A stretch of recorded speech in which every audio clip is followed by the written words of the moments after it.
নমস্কার, সকলকে আমার আন্তরিক শুভেচ্ছা, অভিনন্দন, ভালোবাসা এবং বয়োজ্যেষ্ঠ যারা রয়েছেন তাদেরকে প্রণাম জানিয়ে শুরু করছি জীবনের আলো অনুষ্ঠান।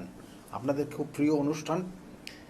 দেখুন, এই জীবনের আলো অনুষ্ঠানে আমরা চেষ্টা করি সর্বদাই আপনাদের যে কঠিন সময়ের মধ্যে দিয়ে যাচ্ছেন সেটার পরিণতি বা সেটা যাতে জীবনে না আসে তার উপযুক্ত কিছু গাইডলাইন দেওয়ার। আপনার ক্ষেত্রে সেই জায়গাগুলো যদি থাকে তাহলে আপনারা নিজেরাই নিজেকে সতর্ক রাখতে পারবেন। সেই উদ্দেশ্য নিয়েই আমরা কিন্তু বিগত দিন ধরে এইভাবে চলে আসছি এবং সেইভাবে আপনাদেরকে পাশে থাকার চেষ্টা করছি। আজকে আমরা আলোচনা করব যে জন্মছকের আমাদের যে 9টা গ্রহ রয়েছে, প্রত্যেকটা গ্রহের একজন করে ইষ্ট দেবী আছেন এবং লগ্নকে যদি ধরি তাহলে সেক্ষেত্রে দশ মহাবিদ্যার এই 10টা গ্রহগত কানেকশন আপনার জীবনকে প্রভাবিত করে এবং এই দশ মহাবিদ্যার যে কানেকশন পেয়েছে সেটা আমাদের বিভিন্ন শিব পুরাণ থেকে আরম্ভ করে বিভিন্ন পুরাণ তত্ত্বগুলো যদি ঘাঁটি তাহলে সেখানে দেখা যাবে যে মাতা সতী দেবী তার পিতৃগৃহে যখন হোমযজ্ঞের আয়োজন করেন তার পিতা অর্থাৎ দক্ষরাজ, সেই দক্ষরাজের সেই হোমযজ্ঞের স্থানে মাতা সতী এবং শিবের সেখানে কোনো নিমন্ত্রণ ছিল না, অথচ সমস্ত দেবদেবতাদের সেখানে উপস্থিত থাকার নিমন্ত্রণ ছিল। কারণ দক্ষরাজ প্রথম থেকেই শিবকে ঠিক জামাই বলে বা তার কন্যার স্বামী বলে সে মেনে নিতে পারেনি। কারণ ব্রহ্মা বিষ্ণু মহেশ্বরের তাদের যে প্রভাব সে কিন্তু সেইভাবে সে জামাই হিসাবে তাকে মানতে পারেনি এবং এটার কারণ হচ্ছে দুজনের মধ্যে মতবিরোধ। এই মতবিরোধের জন্য সে কিন্তু তার নিজ গৃহে যখন একটা বড় রকমের করে পুজো পাঠ বা যজ্ঞের আয়োজন করছে সেখানে তার জামাই এবং তার মেয়েকে সেখানে কোনো নিমন্ত্রণ করছে না, এটা তার বড় রকমের একটা উদাহরণ। এবং এইটা যখন, কারণ শিব সবই জানে, শিব কিন্তু তার অবস্থান সর্বদাই এবং শিব নিরাকার এবং সেই শিবের অবস্থান সব কিছু জেনেও কিন্তু তার স্ত্রী অর্থাৎ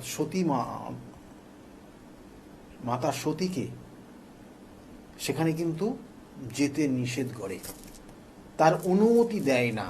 সে কিন্তু বারংবার শিবের কাছে অনুমতি নেওয়ার চেষ্টা করে, সে কিন্তু কোনোভাবে অনুমতি দিতে রাজি হয়নি। কারণ সে পরিণতি জানে, তার ভবিষ্যৎ জানে সে কি হতে পারে সেখানে গিয়ে, সেই জন্য তাকে কোনোভাবে অনুমতি দেয়নি।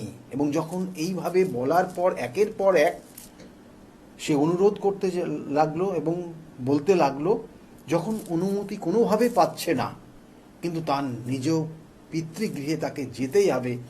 কেন? তার পিতা তাদেরকে নিমন্ত্রণ না করে সমস্ত দেবদেবতাদের করলো, কেন করলো? এই যে জেদ, সেটা তাকে সেখানে প্রকাশ করতে যেতেই হবে। তাদের মধ্যে একটা জেদ কাজ করলো, অর্থাৎ মাতা সতীর ওপর সেই জেদ কাজ করলো এবং সেক্ষেত্রে যে কোনো উপায়ে শিবের কাছ থেকে আমাকে অনুমতি নিতে হবে, এটা তার নিজের মধ্যে কংক্রিট সিদ্ধান্ত চলে আসলো। এবং তখন দশ মহাবিদ্যার এই 10 দেবী মাতার সেই সতী সেখান থেকে সৃষ্ট করলো এবং এই সতীর সৃষ্টি 10 দেবীর শিবকে চারিদিক দিয়ে বেষ্টন করে দিল, অর্থাৎ ঘিরে ফেলল এবং ঘিরে ফেলে শিবকে ভয় দেখানোর চেষ্টা করলো। কিন্তু দেখুন, তখন শিব আর এইগুলো মাথায় না নিয়ে তাকে অনুমতি দিয়ে দিল এবং পরিণতি আপনারা জানেন। শিবের পরবর্তীতে সেখানে কি হয়েছিল, এবং সতী সেখানে গিয়ে পৌঁছানোর পর সে নিজেকে সেই যজ্ঞে নিজেকে আহুতি দিল, এবং তারপরে পরিণতি, তারপরে সেখান থেকে সেই 51 কূট বা 51 পীঠ তৈরি হলো, 51 এবং শক্তিপীঠ বিভিন্ন ক্ষেত্রে বিভিন্ন জায়গায় রয়েছে, এগুলো তো বিভিন্ন ক্ষেত্রে আপনারা জানেন। কিন্তু মেন বিষয় যেটা হচ্ছে, ওই যে দশ মহাবিদ্যার আবির্ভাব হলো, শিবকে চারিদিক দিয়ে বেষ্টন করলো, ঘিরে ফেললো, শিবকে ভয় দেখালো সে যাতে তার নিজের পিতৃগৃহে যায়, ওই দশ মহাবিদ্যায় কিন্তু আমাদের এই 9টা গ্রহ এবং লগ্নকে কানেক্ট করে এই গ্রহের ইষ্টদেবী হচ্ছেন তারা। অর্থাৎ প্রথম দশমবিদ্যার প্রথম দেবী হচ্ছেন মা কালী, আর দ্বিতীয় দেবী হচ্ছেন দেবী মা তারা, তিনি হচ্ছেন বৃহস্পতি গ্রহের ইষ্টদেবী। আর দেবী ত্রিপুরা সুন্দরী বা ষোড়শী, ইনি হচ্ছেন বুধ গ্রহের ইষ্টদেবী। আর বৃহস্পতি গ্রহের ইষ্টদেবী যেমন বললাম তারা, এবং তার সঙ্গে সঙ্গে ভুবনেশ্বরী হচ্ছেন চন্দ্র গ্রহের ইষ্টদেবী। এবং এটার বেশ কিছু কানেকশনগত জায়গার পরিবর্তন আছে। এবং এর সঙ্গে সঙ্গে বলা হচ্ছে যে দেবী কিন্তু ভৈরবী, তিনি হচ্ছেন লগ্নকে কানেক্ট করেন। আমাদের যে 7টা চক্র রয়েছে শরীরে, সেই চক্রকে সম্পূর্ণভাবে নিয়ন্ত্রণ করেন এই দেবী, যিনি হচ্ছেন মাতা ভৈরবী, এবং তিনি হচ্ছেন আমাদের লগ্নকে কানেক্টেড করেন, আবার বলছি। এবং তার সঙ্গে সঙ্গে ছিন্নমস্তা, তিনি হচ্ছেন রাহু গ্রহের ইষ্টদেবী, এবং ছিন্নমস্তা হচ্ছে ষষ্ঠ দেবী। এবং এর সঙ্গে সঙ্গে বলা হচ্ছে সপ্তম দেবী হচ্ছেন ধূমাবতী, এবং তিনি হচ্ছেন কেতু গ্রহের ইষ্টদেবী। আর মঙ্গল গ্রহের ইষ্টদেবী হচ্ছেন, তিনি হচ্ছেন কিন্তু মাতা বগলা, খুব পাওয়ারফুল, এবং শত্রুকে তিনি দমন করেন। এবং দেবী মাতঙ্গিনী হচ্ছেন রবি গ্রহের ইষ্টদেবী, এবং শুক্র গ্রহের ইষ্টদেবী হচ্ছেন কমলা। এবং এই যে দশ মহাবিদ্যার 10টা দেবীর নাম বললাম, প্রত্যেকটাই এক একটা ক্ষেত্রে এক একটা গৃহ বা এক একটা দেবীর পুজো পাঠ হয়।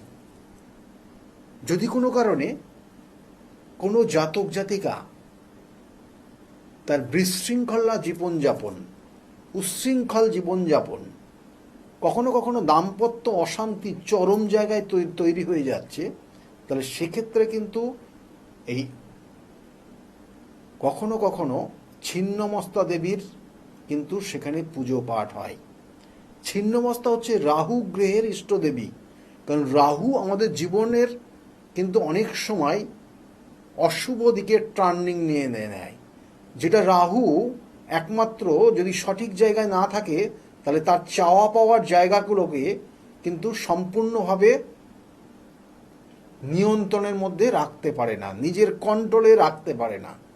রাহুই একমাত্র গ্রহ যে তার জীবনটাকে ওলট পালট করে দিতে পারে, তার চাওয়া পাওয়া, তার লাইফস্টাইল সম্পূর্ণভাবে আলাদা করে দিতে পারে। রাহুর কারণেই অনেক সময় দাম্পত্য জীবনের অশান্তির চরম জায়গায় নিয়ে যেতে পারে। রাহুর কারণে একটা জাতক জাতিকা নেশা পর্যন্ত আসক্ত হয়ে যেতে পারে। রাহুর কারণেই একটা জাতক জাতিকা তার ব্যভিচারী চিন্তা ভাবনা এবং চারিত্রিক কিছু সমস্যা তৈরি করে দিতে পারে। রাহুর কারণেই একটা জাতক জাতিকা তার নিজের কেরিয়ার লাইফটাকে শেষ করে দিতে পারে। রাহুর কারণেই একটা জাতক জাতিকার জীবনের অর্থ সম্পূর্ণভাবে নষ্ট করে ফেলে দিতে পারে। রাহুর কারণেই জীবনের যে শৃঙ্খলবদ্ধ জীবন, সেটাকে নষ্ট করে তার মধ্যে চাওয়া পাওয়ার আনলিমিটেড জায়গায় নিয়ে গিয়ে কখনো কখনো সে বড় রকমের বিপদের সম্মুখীন হয়ে যেতে পারে। তাই রাহু গ্রহের ইষ্টদেবী হচ্ছেন মাতা ছিন্নমস্তা।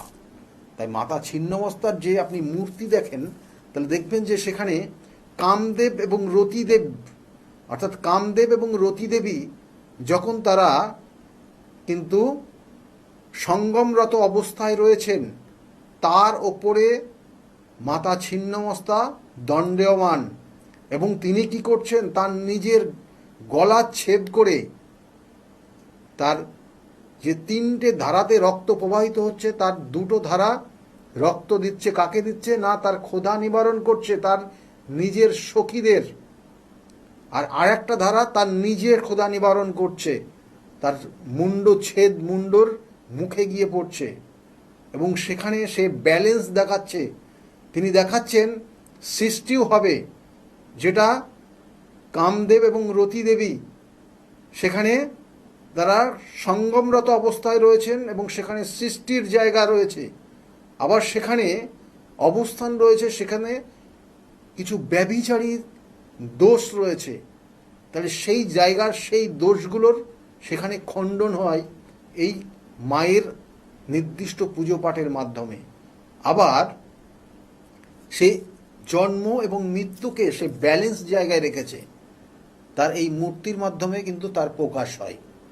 সেই জন্য কখন কোন জাতক জাতিকার ক্ষেত্রে কোন দেবীর পুজো পাঠ হবে, কোন দেবীর মন্ত্র আপনি জপ করবেন, সেটা আপনার গ্রহগত কানেকশনের ওপর ডিপেন্ড করে।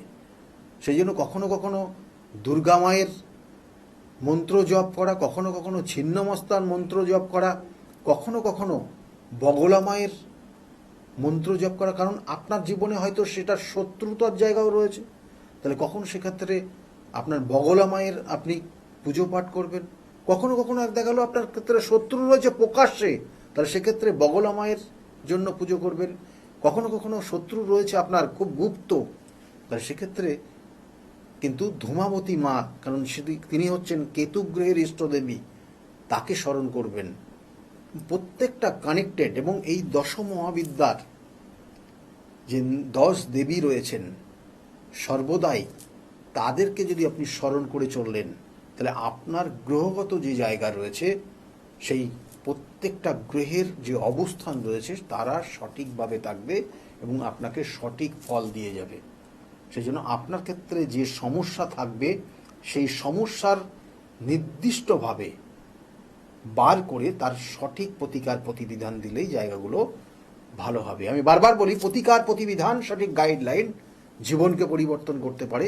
এবং সেক্ষেত্রে বিভিন্ন ক্ষেত্রে বিভিন্ন সময় বিভিন্ন মানুষ তার প্রতিকার প্রতিবিধান নিয়ে আজকের জায়গায় ভালো রয়েছে। সকলে খুব ভালো থাকবেন, আগামী দিনগুলো প্রত্যেকের খুব ভালো যাক, এই শুভকামনা রইল। নমস্কার।